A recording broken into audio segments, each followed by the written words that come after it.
Hello, hi everyone, সবাই কেমন আছো? আশা করছি সবাই ভালো আছো। আর আমি আজকে তোমাদের আরও একটা ব্লাউজের ভিডিও ব্লাউজ দেখাবো। আমি নিজের হাতে বানিয়েছি একটা কাস্টমারের ব্লাউজ।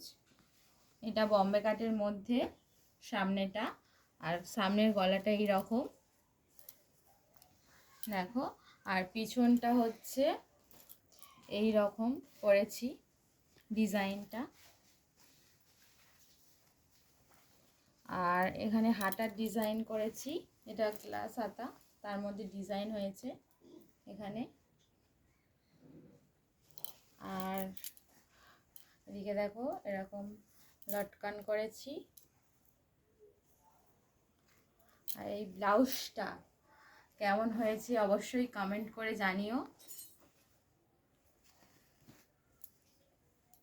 টাটা।